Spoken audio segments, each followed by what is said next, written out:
Hello, स्वागत है आप सबका एक नए वीडियो में। और ये हमारा वीडियो होगा टारगेट रूटीन, जो हम लोग अभी वीकली टारगेट कर रहे हैं बीपीएससी 70 के लिए। और ये हमारा वीक 19 का टारगेट है। ओके, हम लोगों ने 18 वीक में बहुत कुछ कवर किया। पॉलिटी हमारे सप्ताह में ख़त्म ही हो जाएगा। और हिस्ट्री में तो हम लोग ऑलरेडी एंशिएंट और मिडाइवल कवर कर चुके हैं और मॉडर्न हमारा ऑनगोइंग है। ठीक है, तो ये हमारा वीकली टारगेट उनके लिए है जो सेल्फ स्टडी के थ्रू अपना प्रिपरेशन करना चाहते हैं, है ना। सेल्फ स्टडी के थ्रू आप चीज़ों को भटकना नहीं चाहते। जैसे कि ऐसा होता है ना कि आप जब प्रिपरेशन चालू करते हैं बीपीएससी का तो लगता है क्या पढ़ना है, कितना चीज़ पढ़ना है। तो ये सब कुछ यहाँ पे आपको बहुत अच्छे तरीके से स्ट्रक्चर किया गया है। तो ये सेल्फ स्टडी जो प्रिपरेशन करते हैं उनके लिए बहुत ही बेहतरीन रूटीन है, बहुत ही बेहतरीन स्ट्रैटेजी है। कहाँ से पढ़ना है, क्या पढ़ना है, जो स्टार्टिंग से वीक 1 से फॉलो कर रहे होंगे उनको पता होगा कि चीज़ें क्या चल रहा है। ठीक है, जो 71 बीपीएससी का प्रिपरेशन करना चाहते हैं उनके लिए भी टारगेट रूटीन फॉलो होगा हर बार, मतलब हर एक बीपीएससी के लिए, क्योंकि इतने अच्छे चीज़, मतलब कहने का मतलब कि स्ट्रक्चर किया गया है इतने अच्छे तरीके से कि आप चीज़ों को समझेंगे तो आपको सब कुछ समझ में आ जाएगा क्या है इसमें। ठीक है, ये वीक 19 का टारगेट है और वीक 19 में हम लोग समाप्त करेंगे पॉलिटी को, है ना। और जैसा कि अभी हमारा मॉडर्न हिस्ट्री चल रहा है, मॉडर्न हिस्ट्री हमारा जीएस पेपर 1 में सवाल आता है, तो हम लोग मॉडर्न हिस्ट्री को थोड़ा अच्छे तरीके से समझेंगे, पढ़ेंगे, है ना। आंसर राइटिंग करने मतलब धीरे धीरे करते भी जाएंगे। मैंने आपको बताया था कि जैसे ही आपका प्रीलिम्स का एग्जाम आएगा, प्रीलिम्स के एग्जाम के बिफोर 2 मंथ 2 महीना पहले हम लोग अच्छे तरीके से प्रीलिम्स स्पेसिफिक, प्रीलिम्स में कैसे सवाल आएगा उसके ऊपर हम लोग प्रैक्टिस करेंगे, सब कुछ करेंगे। ठीक है, और मैं पूरा यूट्यूब पे पूरा प्रैक्टिस करवाऊंगा, डेली आपको मैं सवाल करवाऊंगा, है ना। टॉपिक वाइज एमसीक्यू कराऊंगा, क्योंकि प्रीलिम्स में एमसीक्यू आएगा तो एमसीक्यू लेवल का मैं तैयारी आपको इतना अच्छा करवा दूंगा कि प्रीलिम्स आराम से आपका निकल जाएगा। ठीक है, तो उसके लिए आपको परेशान नहीं होना है। अभी वो अभी जब हमारा एग्जाम का डेट निकलेगा उसके 2 महीना पहले भी बहुत सफिशियंट है, क्योंकि आप ऑलरेडी इस वीकली टारगेट को कवर कर चुके हैं। तो अभी हमारा जो बच जाता है वो है मेंस के लिए। तो अभी से हम जब पेपर 1 में हमारा मॉडर्न हिस्ट्री पूछता है तो हम लोग उसके अकॉर्डिंग हम लोग पेपर का तैयारी करते जाएंगे। ठीक है, जैसा कि आप लोग देखेंगे। ठीक है, चलिए स्टार्ट करते हैं। देखिए, तो पहले वो पता 18 वीक में क्या कंप्लीट किया, तो आप बोलेंगे कि हम लोगों ने एंशिएंट हिस्ट्री और मिडाइवल हिस्ट्री को अच्छे तरीके से कवर किया, है ना। एंशिएंट हिस्ट्री और मिडाइवल हिस्ट्री को सही तरीके से कवर किया। मॉडर्न हिस्ट्री ऑन गोइंग है। और करेंट अफेयर में जैसा कि मैंने बोला कि आप विजन आईएएस का करेंट अफेयर फॉलो कर सकते हैं, और भी कोई अगर बुक्स मैगजीन्स है, जो भी मैगजीन आपको अच्छा लगता है पढ़ने में, हिंदी हो या इंग्लिश हो, उस मैगजीन को फॉलो करें। क्योंकि करेंट अफेयर का मैं रूटीन कैसे बना सकता हूँ, है ना। मैं रूटीन नहीं बना सकता कि क्या आपको पढ़ना नहीं। हाँ, अब जब आपके एग्जाम आएंगे, मेंस के एग्जाम आएंगे, तब उस समय मैं टॉपिक छाट सकता हूँ कि हाँ ये चीज़ टॉपिक तैयार करके जाना है। हाँ, वहाँ से सवाल आ सकते हैं हमारे मेंस में। प्रीलिम्स में जो भी सवाल आने का होगा वो हम लोग टेस्ट सीरीज के माध्यम से कवर कर लेंगे, हम लोग प्रैक्टिस सेशन में कवर कर लेंगे करेंट अफेयर। लेकिन करेंट अफेयर खुद कमांड करना है और वो मैगजीन्स फॉलो करना है। अभी जैसा कि हमारा जिस महीने का वीकली टारगेट चलते रहता है, जैसे कि अभी हमारा मई महीने का वीकली टारगेट चल रहा है, तो हम लोग current affair previous month means कि अप्रैल का करेंट अफेयर को कवर करेंगे। एक महीना में कोई भी मैगजीन को आराम से कवर कर सकते हैं ना। हर महीने का मैगजीन आता है, 100 पेज का मैगजीन होता है, 30 दिन महीने में होते हैं, 3 से 4 पेज डेली पढ़ना है। बहुत कुछ चीज़ों को नहीं पढ़ना होता है मैगजीन्स में, आपको पता होना चाहिए। बीपीएससी का आप नेचर देखेंगे, बीपीएससी के पेपर को, मैंने बोला पहले बीपीएससी प्रीवियस ईयर सवाल को उठा के देखिए मेंस के पेपर को, तो पता चलेगा कि बीपीएससी में करेंट अफेयर सवाल कैसे लिंक होता है, कैसे आता है। तो जब हम पढ़ेंगे मैगजीन्स तो हमें पता रहेगा किसको हटना है, इसको छाटना है, इसको नहीं पढ़ना है। ठीक है, ओके। तो ये अभी जितना आपको जितना आपसे भी हो रहा है उतना कर लो। जरूरी नहीं कि सब कुछ दिमाग में 100% घुस जाना ही चाहिए। अभी जितना होता है अभी करना है, फिर बाद में हम लोग जब मेंस का टाइम आएगा तो हम लोग अच्छे तरीके से कवर करेंगे, है ना। तो अभी हम लोग मार्च महीने तक कवर कर चुके हैं, अप्रैल हमारा ऑनगोइंग है। ठीक है, पॉलिटी हमारा कंप्लीटेड हो जाएगा, मीन्स इस वीक में कंप्लीट हो चुका है पॉलिटी, मतलब आगे पढ़ेंगे तो पॉलिटी हो गया। ठीक है, लक्ष्मीकांत। साइंस में हम लोग एनसीईआरटी बुक जो जनरली 6 से लेके 10 तक हम लोग कवर कर चुके हैं, ना। 6 से 10 तक के टारगेट के थ्रू हम लोग कवर कर चुके हैं। जिन्होंने भी टारगेट को फॉलो किया होगा, मतलब ऑनेस्टली उन्होंने आसानी से कवर किया होगा। अदरवाइज जिनका भी अभी नहीं खत्म हुआ है तो अभी पता होना चाहिए कि हम लोग साइंस का, मैं अभी जैसे अभी बायोलॉजी चल रहा होगा, हालांकि बीच में क्लास नहीं रुका है, कोई दिक्कत नहीं है, लेकिन बिफोर एग्जाम सब कुछ खत्म कवर कर देंगे। जैसा कि मैंने आपको बोला है कि बिफोर एग्जाम आपका एनसीईआरटी हो या कुछ भी चीज़ें जो काम का आपका एग्जाम में आएगा, एनसीईआरटी तो पूरा कवर कर ही दे। हिस्ट्री कवर हो गया पूरा, अभी साइंस चल रहा है। तो ये साइंस उनके लिए है जिनको साइंस एकदम जीरो है, साइंस कभी पढ़े ही नहीं है, तो वो आराम से साइंस के वीडियो, एनसीईआरटी वीडियो देखना है। जो मैंने बोला साइंस वॉच एनसीईआरटी पैनिसिया, एनसीईआरटी पैनिसिया मैंने नाम रखा है। तो साइंस के जो अभी बायोलॉजी के करीब 12 से 13 लेक्चर्स हुए हैं, 12 से 13 लेक्चर्स को देखिए, डेली एक लेक्चर। मैंने यहाँ टाइम भी लिखा 1.5 घंटा। अब ये आपको 1.5 घंटा डेली टाइम देना है साइंस को, है ना, क्योंकि साइंस में हम लोग सब कुछ कवर कर चुके हैं। ओके, और साइंस में पूरा कवर करवा भी रहा हूँ, पूरा अच्छे तरीके से हर एक वाले लेक्चर पढ़ा रहा हूँ। तो साइंस को डेली रूटीन के अकॉर्डिंग क्या करना है कि हमारे वीडियोस को आपको देखना, जितना वीडियो भी उतना देखिए, आगे बढ़ते जाएगा, वीडियो देखते जाएगा। डेली एक वीडियो टारगेट है, एक वीडियो डेली खत्म करना है ना। और उसमें मैं एमसीक्यू भी करवा रहा हूँ, आपको परेशान होना ही नहीं, एमसीक्यू भी करवा रहा हूँ। तो उस एमसीक्यू के थ्रू आप चीज़ों कर सकते हैं। कोई बुक होगा तो वहाँ से आप रिवाइज करना है, बार बार कुछ करना नहीं। साइंस के लिए टेंशन नहीं होना, साइंस के लिए टेंशन मुक्त रहिए। ये साइंस में पूरा करवा दूंगा जिस दिन, उस दिन साइंस से कोई भी सवाल नहीं छूटेंगे, चाहे कितना भी टफ सवाल हो, क्योंकि एनसीईआरटी को बेस लेके चल रहे हैं ना। करेंट अफेयर में करेंट अफेयर में टाइम देना 2 घंटा, है ना। और अप्रैल मंथ का करंट अफेयर चल रहा है, एनी मैगजीन्स, विजन आईएएस मैं आपको प्रेफर करना चाहता हूँ कि विजन आईएएस आप चीज़ों को करिए, है ना। बट आगे जो भी है अच्छा है, ठीक है। तो 2 घंटा यहाँ पे, 1.5 घंटा, 3.5 घंटा तो कंप्लीट हो गया। 3.5 घंटे तो आपको इसमें कंप्लीट हो गए। बाकी के 4 आवर्स, है ना, 4 आवर्स आपको बचेंगे, जिसमें हम लोग करेंगे कंप्लीट क्या, जो हमारा वीक 19 का टारगेट है, ठीक है।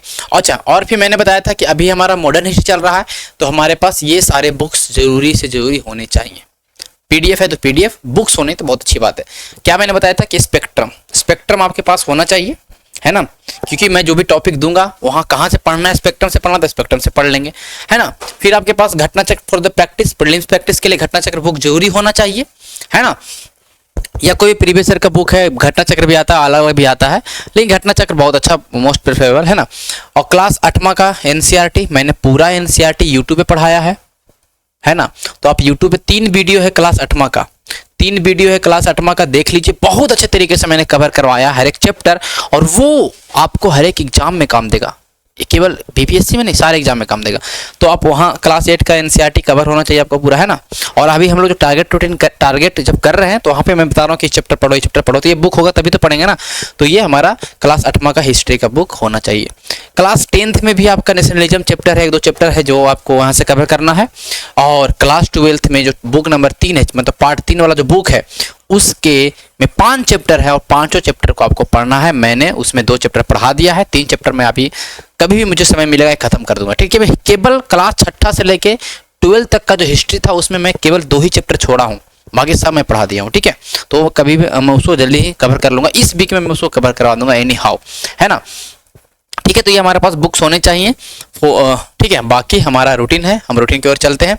तो आपको पूरा सही तरीके से सब कुछ देखना है, ठीक है। अब देखिए हमारा रूटीन है वीक 19 का। देखिए वीक 19 का रूटीन है, और हम लोग पिछले वीडियोस में देखा था कि कैसे अंग्रेजों ने, जनरली देखा नहीं था, मीन्स हमारा टारगेट में था, है ना, कि कैसे अंग्रेज, एक सेकेंड, ये क्या हो गया, कोई बात नहीं, ठीक है। देखिए हमने पिछले वीडियो में देखा था कि कैसे जो है अंग्रेज हैं, उन्होंने अपने आप को मजबूत किया, फिर अंग्रेज के पॉलिसी को समझा, फिर हमने गवर्नर जनरल्स और उनके कामों को समझा। गवर्नर जनरल और उनके जो भी काम उनके द्वारा किए गए वो हमारे प्रीलिम्स में पेपर में आता है। तो मैंने बोला था कि हमने अपने एप्लीकेशन पे एक पीडीएफ डाला है जहाँ पे गवर्नर जनरल और उनके काम, मतलब ऐसा मतलब बनाया हुआ, साथ साथ स्पेक्ट्रम आप बुक उठाइएगा, वहाँ पे भी लास्ट में आपका गवर्नर जनरल और उनके काम का पूरा अच्छे तरीके से बनाया हुआ है, टॉपिक वाइज शॉर्ट, है ना। तो वहाँ से भी रिवाइज कर सकते थे, तो वो था। अब हम इस वीक में समझेंगे कि जैसे अंग्रेज हमारे इंडिया में आए, है ना, कॉलोनी बनाया, तो उनके अगेंस्ट में लोगों का क्या रिएक्शन हुआ, ट्राइबल्स का क्या रिएक्शन हुआ, है ना। तो हम लोग जनरल रिवोल्ट्स के बारे में पढ़ेंगे, है ना, जितने भी रिवोल्ट्स हुए, नागरिक विद्रोह हो, आदिवासी विद्रोह हो या किसान विद्रोह हो, सबके बारे में पढ़ेंगे। और ये मैंने आपको सब कुछ लिख दिया, सन्यासी, चुआर, कोल, संथाल, खासी, मुंडा, कोया, कोली, रामोसी, मोपला, खोंड, बेल्लौर, भील, पगलबंथ, नील, ये जितना भी मैंने विद्रोह लिखा, सबसे सवाल एग्जाम में आया है और सबसे सवाल आएगा। कहाँ मिलेगा? स्पेक्ट्रम में मिलेगा। कहाँ मिलेगा? और भी जो आपके पास बुक्स होंगे, इंटरनेट का सहारा लीजिए। लेकिन इसलिए तो मैं लिखा है मॉडर्न हिस्ट्री चलेगा 9 तारीख से 11 मई तक, टाइम है 4 आवर्स डेली। आपको एक एक टॉपिक पे 4 घंटे देने हैं। ये आपका 9 तारीख को, ये आपका 10 तारीख को, 4 घंटे। 4 घंटे में नहीं कंप्लीट होगा। जितने भी ट्राइबल रिवोल्ट्स हैं सबका पीडीएफ निकाल लो, मिल जाएगा इंटरनेट पे, अच्छे तरीके से बनाया रहता है। ट्राइबल रिवोल्ट्स आप लिखेंगे ना तो अच्छे से पीडीएफ बन जाएगा। निकल जाएगा, बहुत सारे कोचिंग वाले डालते हैं, वहां से कवर कर लेंगे। आपके पास बुक है, जैसे मैंने आपको बताया कि आपके पास घटना स्पेक्ट्रम है, तो वहां से हो जाएगा। चुपचाप ये जो पहले मैंने यहाँ पे जो लिखा वो तो पहले याद रखिए। कैसे याद रखना, इसमें क्या रखना, ध्यान रखिए। प्रीलिम्स के लिए क्या करना, रिवोल्ट कहाँ हुआ, टाइम पीरियड, किस समय हुआ, है ना, डेट वेट नहीं में तो ईयर। रिवोल्ट कहाँ हुआ मतलब कौन से एरिया में हुआ, एक आप मैप बना लीजिए। मैप पे और देखिए, आप महेश कुमार बर्नवाल का बुक होगा, वहाँ पे मैप में अच्छा तरीके से बनाया हुआ है कि 1830 में हुआ, यहाँ पे हुआ, लोकेशन वाइज। तो पहले बात, लोकेशन कैसे पढ़ना ट्राइबल रिवोल्ट को, लोकेशन कहाँ हुआ, है ना, लीडर मेन नेता कौन था इसका, और डेट मतलब वो ये ईयर, है ना, ईयर। और ज्यादा और अगर और भी कुछ महत्वपूर्ण चीजें होंगी तो उसको हम लोग रिवाइज कर लेंगे। बाकी हम लोग जब प्रैक्टिस करेंगे एमसीक्यू तो वहां से ऑलरेडी सब याद हो जाएगा, ठीक है। फिर उसके बाद हमें घटनाचक्र उठाना है, घटनाचक्र का बुक उठाना है और वहां सारे सवालों को प्रैक्टिस करना है। ये 4 घंटे का टाइमिंग है, 4 आवर्स, 4 आवर में आराम से हो जाएगा यार, कोई बहुत बड़ा चीज नहीं है। सब 5-5 मिनट का टॉपिक है, 5-5 मिनट का, सन्यासी विद्रोह 5 मिनट, चुआर कोल सब 5-5 मिनट का टॉपिक, और बहुत कुछ याद भी होगा, ठीक है। कॉज ऑफ, अब मेंस के लिए क्या करना है, मेंस के लिए करना है कि ये रिवोल्ट क्यों हुआ, इस रिवोल्ट्स का क्या नेचर था, कैसा कैरेक्टरिस्टिक था, जितने भी ट्राइबल रिवोल्ट्स हुए आखिरकार क्यों हुए, उनका क्या नेचर था, किस तरह के रिवोल्ट थे, क्या पूरे इंडिया में रिवोल्ट फैला, क्या एक पार्टिकुलर चीजों के लिए रिवोल्ट था, वो सब समझना है। क्यों, क्योंकि मेंस का टॉपिक है और जनरली इसमें हमें समझना है संथाल और मुंडा। संथाल और मुंडा पर तो आपका बोल सकते हैं कि पीएचडी होना चाहिए। संथाल विद्रोह या मुंडा विद्रोह अगर आपसे पूछ दे तो आपका इसका A to Z बताना है कि संथाल विद्रोह क्यों हुआ, कैसे हुआ, इंपैक्ट क्या हुआ, मुंडा क्यों हुआ, क्यों इंपैक्ट किया, कौन नेता था, एवरीथिंग मेंस पर्पस के लिए, है ना। और ये इसके लिए आपको एनसीईआरटी क्लास 8वां में जाइएगा, चैप्टर नंबर 4 है, उस चैप्टर का नाम है tribal Dikus and the vision of a golden age. Chapter number 4 उठाइएगा, आपको ये सब कुछ मिल जाएगा, ठीक है। बहुत अच्छे तरीके से बताया गया है उसमें कि कैसे रिवोल्ट हुआ, क्या हुआ, मैंने पढ़ाया भी है। तो यूट्यूब पे जाकर वीडियो सब देख सकते हैं, कोई दिक्कत नहीं, वीडियो देख लीजिए। या आपको मैंने यहाँ लिखा डाउनलोड्स आवर एनसीईआरटी हैंड, मैंने अच्छे तरीके से हैंड रिटन नोट्स बनाया है। हालांकि वो हैंड रिटन नोट्स इंग्लिश में है ना, इंग्लिश में है, हिंदी में मैं जल्द ही उसको बनाऊंगा, टाइम लगता है यार, बहुत काम रहता है, ठीक है। लेकिन अभी इंग्लिश में पूरा हैंड रिटन नोट्स डाला हुआ है, तो वहां से क्या कर सकते हैं कि उस क्लास 8वां का क्लास 8वां का, क्लास 6ठा, क्लास 7वां, क्लास 8वां तीनों का मैं डाल दिया हूं। आप उस एनसीईआरटी नोट्स को डाउनलोड कर लो, है ना। क्लास 8वां का अच्छे तरीके से किया हुआ, सब पूरा अच्छे तरीके से बनाया हुआ, ठीक है। स्पेक्ट्रम के थ्रू कवर कर लेना है, घटनाचक्र के थ्रू प्रैक्टिस कर लेना है, लूसेंट के थ्रू ओवरव्यू कर लेना है। और मैंने लिखा must solve previous year question, मतलब ऐसा क्यों मैंने लिखा, क्योंकि आपके सामने जो पेज दिख रहा है ये है प्रीवियस ईयर सवाल जो पूछे गए हैं आपके ट्राइबल प्रोटेस्ट से। ट्राइबल प्रोटेस्ट के क्या कैरेक्टरिस्टिक्स थे ये बताया गया है ना। जनजातीय विरोध की विशेषता के अंगों का परीक्षण कीजिए और उनके सफलता के कारण बताइए। 64th बीपीएससी में पूछा गया सवाल है, तो आपको समझना है कि ट्राइबल्स पढ़ेंगे तो कैसे पढ़ेंगे, क्यों हुआ, कैसे हुआ, फेल क्यों हुआ, खत्म।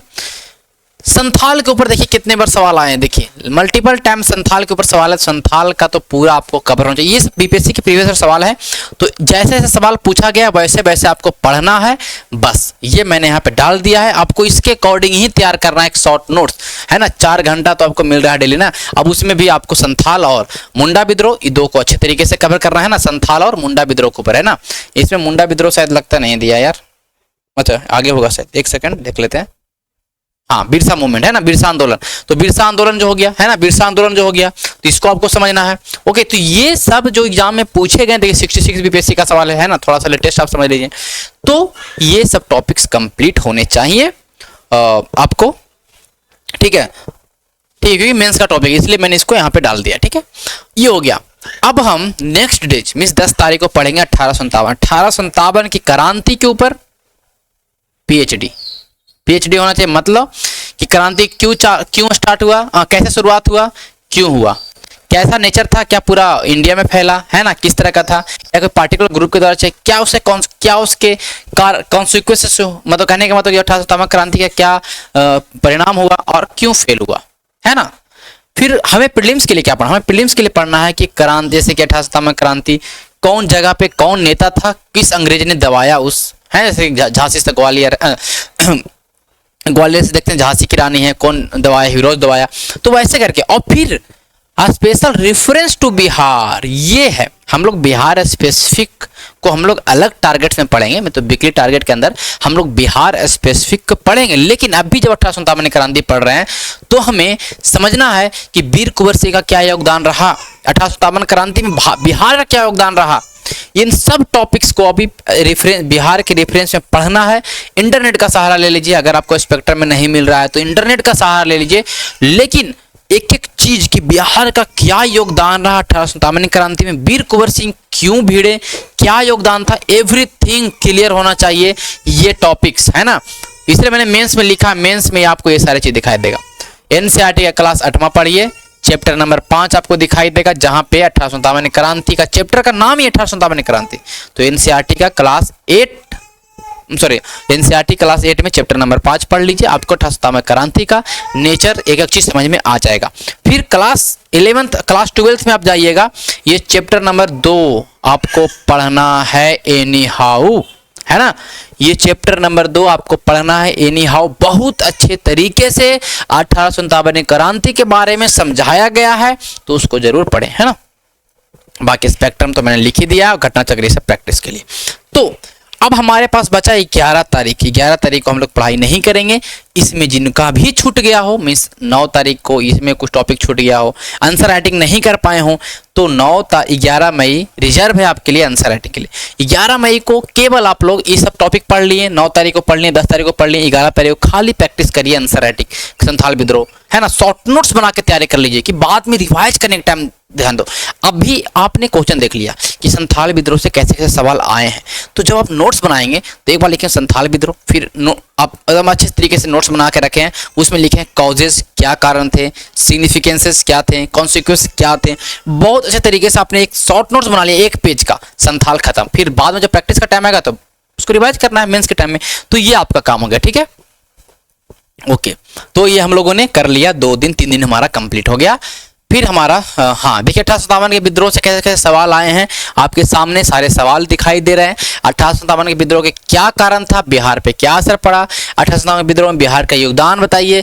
जब भी सवाल 1857 में आएगा मेंस में आपके बीपीएससी में, तो जाहिर सी बात है कि बिहार के रेफरेंस में ही आएगा, अदरवाइज सवाल नहीं आएगा। समझ रहे बात को, हमेशा 1857 के विद्रोह का सवाल आएगा तो बिहार के रेफरेंस में ही आएगा। बहुत सारे यूट्यूब पे वीडियो भी होंगे, मैं आप समझ रहे बात को। ये पीडीएफ आप लोग मुझे ऐसा लगता है कि आप चीज़ों को सीरियसली नहीं लेते हैं, क्योंकि जो आदमी सीरियस लेगा वो इसका पीडीएफ जरूर मांगता है यार, समझ रहे बात को। इसका पीडीएफ में जो वीकली टारगेट है उसका पीडीएफ जरूर मांगते हैं कि नहीं वीकली पीडीएफ भेज दीजिए, क्या है। मुझे लगता है कि बहुत कम लोग इस टारगेट को सही तरीके से, लेकिन आप पढ़ें या ना पढ़ें, मैं ये वीकली टारगेट एग्जाम तक, जब तक मेंस कंप्लीट ना हो जाएगा, जब तक ये टारगेट मैं दूंगा। जिनको पढ़ना है पढ़ेंगे, जो नहीं पढ़ना नो इशू, कोई दिक्कत है, ठीक है। तो 1857 के विद्रोह से कैसे कैसे सवाल आए हैं, आपको बहुत सारे यूट्यूब वीडियो मिल जाएंगे जिसमें 1857 के विद्रोह के बारे में अच्छे अच्छे लेक्चर्स हो जाएंगे, वहां से भी आप कंप्लीट कर सकते हैं, नो डाउट। आपको चीजें आपको बस कंप्लीट करना है 1 दिन में 1857 का विद्रोह, खत्म बात, ओके। अब हमारा बचेगा पॉलिटी, इस सप्ताह का लास्ट है, जो हम लोग 12 तारीख से लेकर 14 मई तक पॉलिटी पढ़ेंगे, और पॉलिटी को फिर वही 4 घंटा देंगे पॉलिटी को, हालांकि कोई दिक्कत नहीं है। बट हम लोग पॉलिटी में जो बचा हमारा बचा, एक तो हमारा ऑफिशियल लैंग्वेज और इमरजेंसी, मतलब हमारे जो ऑफिशियल लैंग्वेज हिंदी है, आर्टिकल 343 से 351 तक, पार्ट 17, इसको समझ लेना है, प्रीलिम्स के लिए महत्वपूर्ण है। और बाकी मेंस में इसका सवाल नहीं आएगा। प्रीलिम्स में आर्टिकल्स आएगा कि आर्टिकल 348, आर्टिकल 348 बताइए, 351 बताइए, मतलब ये सब आर्टिकल है ना, कि हम लोग जब हम लोग विधानसभा में भाषा का प्रयोग करते किस आर्टिकल में है ना, हम लोग पार्लियामेंट में इस्तेमाल करते किस आर्टिकल में, इस तरह सवाल आता है। Language used in parliament article 120, language used in state legislature article 210, है ना। तो इस तरह के सवाल आते हैं, तो आर्टिकल याद रखना चाहिए। फिर हमारा आता है इमरजेंसी प्रोविजन, जो कि महत्वपूर्ण है मेंस के लिए, सवाल आ सकता है, बन सकता है। पार्ट 18 में आपको इमरजेंसी प्रोविजन कहाँ से लिया गया, है ना, कितने तरह की इमरजेंसी लगता है, 3 तरह की इमरजेंसी आपको लगते हैं, तीनों के आर्टिकल्स याद होने चाहिए। आर्टिकल्स मैंने यहाँ पर लिख दिया है कौन कौन से आर्टिकल्स हैं। अब इसके प्रोविजन समझना कि अगर इमरजेंसी लग गया तो क्या उसका इफेक्ट आएगा स्टेट के ऊपर, है ना, राष्ट्रपति शासन लगता है तो क्या होता है ना। कैसे प्रेसिडेंट लगाता है, एक एक चीज आपको इमरजेंसी के ऊपर अच्छे तरीके से कवर कर लेना है। लक्ष्मीकांत में आपको सब कुछ दिया हुआ है, तब वहां से पढ़ लेंगे, है ना, वहां से आप अच्छे तरीके से कवर कर लेंगे, कोई दिक्कत नहीं होगा। और पॉलिटी हमारा कंप्लीट हो गया है। अब बचता है 14 और 15 मई। 14-15 मई को आप लोग जो भी, मैंने आंसर राइटिंग, फिर मैंने लिखा आंसर राइटिंग, क्यों? क्योंकि अगर आपके पास सवाल इमरजेंसी से इस तरह के सवाल आए हैं यूपीएससी में, मैंने डाला है discuss the meaning of breakdown of constitutional machinery. अब बोलते हैं ना कि संवैधानिक मशीनरी विफल हो चुका है, तब राष्ट्रपति शासन लगा देते हैं राज्यों में, तो इसके क्या प्रभाव है, चर्चा क्या है, इसके ऊपर सवाल है। Under what circumstances can the financial emergency be proclaim by the president of India. Financial emergency कब लग सकता है, किन परिस्थितियों के अनुसार, इसके बारे में बताइए, और अगर लग गया तो क्या उसके कॉन्सिक्वेंसेस होंगे। ये दो सवाल यूपीएससी में आ चुका है इमरजेंसी प्रोविजन के ऊपर, तो दोनों के लिए आपको टाइमिंग, दोनों आपको तैयार कर लेना है। मतलब ये आपका जब पॉलिटी खत्म हो चुका है तो आप 12 से 14 मई के बीच में ये जितना भी समय मिले आपको ये सब खत्म होना चाहिए। मतलब आपको कहने का मतलब ये कि official language, emergency provisions, each and every part of emergency provision, है ना, एक एक चीज कैसे लगता है, कौन आर्टिकल लगने से कौन सा हमारा जो फंडामेंटल राइट है वो स्थगित हो जाता है, एक एक चीज कंप्लीट होना चाहिए आपको। मीन्स 14 मई तक, 15 मई तक आपके पॉलिटी खत्म, है ना, पॉलिटी खत्म। अब क्या करना है पॉलिटी में, उसके लिए भी मेरे पास सब कुछ है। पॉलिटी के लिए क्या करना है, ठीक है, देखिए पॉलिटी के लिए क्या करना है। पॉलिटी हमारा खत्म हो चुका है तो पॉलिटी को करेंगे हम लोग अब बस रिवाइज करेंगे। मीन्स हमें सप्ताह में एक दिन टाइम मिलेगा, उस दिन रिवाइज कर लेंगे, है ना, सप्ताह में एक दिन हम लोग पॉलिटी को रिवाइज करेंगे, ठीक है। क्योंकि अब हम जो नेक्स्ट जो हमारा टारगेट आएगा उसमें पॉलिटी नहीं रहेगा, उसमें हिस्ट्री रहेगा और इकोनॉमिक्स रहेगा, है ना, हिस्ट्री, इकोनॉमिक्स, ज्योग्राफी जो भी हम स्टार्ट कर देंगे। लेकिन अब पॉलिटी हमारा खत्म हो चुका है, तो पॉलिटी में पहला बात कि प्रीवियस ईयर के सवाल को उठाओ, प्रीलिम्स के सवाल को उठाओ। मैंने प्रीलिम्स के प्रीवियस ईयर के सवाल का पूरा वीडियो करवा दिया है पॉलिटी का, तो वहां से भी देख सकते हैं। अदरवाइज आपको नहीं मन है तो चुपचाप बुक उठाइए जहां प्रीवियस ईयर के सवाल हैं, प्रीवियस ईयर के प्रीलिम्स के सवाल उठाइए कि कहां से पॉलिटी में आया, जो सवाल आया पहले सवाल को बना लीजिए, उनसे टॉपिक हट लीजिए कि ये सब टॉपिक से बीपीएससी ज्यादा बार पूछता है, उस टॉपिक का मल्टीपल टाइम रिवाइज करिए।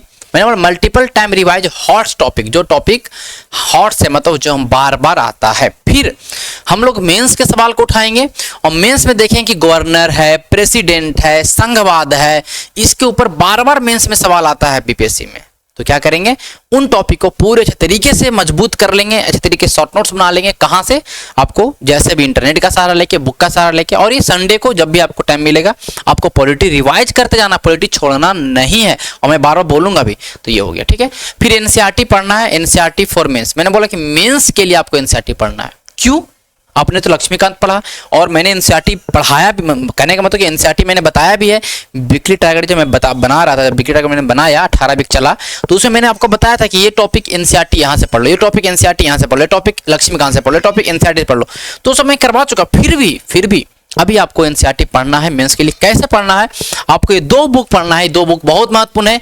क्लास 11th का ये दोनों बुक है, एक इंडियन कॉन्स्टिट्यूशन एट वर्क है, एक पॉलिटिकल थ्योरी, 2 बुक है ना, भारतीय संविधान करके एक बुक है और एक हमारा राजनीतिक सिद्धांत करके 2 बुक है, दोनों 11th क्लास के बुक है। 11th क्लास के दोनों बुक में बहुत चीजें हैं, है ना। आप देखिए फ्रीडम, है ना, equality, social justice, right, citizenship, nationalism, secularism, peace, development, कितना अच्छा, सब टॉपिक को पढ़ लेना है। टाइम मिलेगा जब एक दिन में, संडे को टाइम मिलेगा 2 टॉपिक कंप्लीट, संडे को टाइम मिलेगा 2 टॉपिक कंप्लीट, ऐसे करके। और ऑलरेडी आपने पढ़ा भी होगा, अगर आप जिन्होंने वीकली टारगेट को मन से फॉलो किया होगा ना, वो सब कुछ कवर होगा उनका, ठीक है।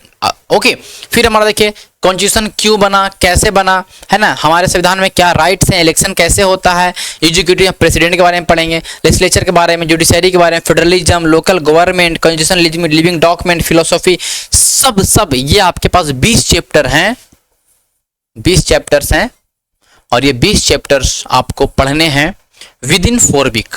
4 वीक मैंने बोला, 4 वीक में तो सर है, हर वीक में संडे को दो तीन चैप्टर उड़ा देना है ना। ये आपको डेली टाइम मिल रहा तो अच्छी बात है, 10 घंटा पढ़ने वाले हैं तो अच्छी बात है, लेकिन मैं 7 आवर्स का रूटीन मैंने बनाया है, उससे ज़्यादा करना ही।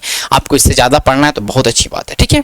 तो ये हमारा वीकली टारगेट रहा, और नेक्स्ट वीकली टारगेट हमारा जो आएगा उसमें हम लोग हिस्ट्री, और आप लोग कमेंट कर देंगे कि हम लोग कौन सा नया सब्जेक्ट चालू करें, मीन्स ज्योग्राफी और इकोनॉमिक्स, ये दो, ज्योग्राफी या इकोनॉमिक्स क्या चालू करें हिस्ट्री के साथ, आप लोग कमेंट करेंगे, हम वही स्टार्ट करेंगे, ठीक है। तो मिलते हैं हम लोग नेक्स्ट वीडियो में, तब तक के लिए धन्यवाद।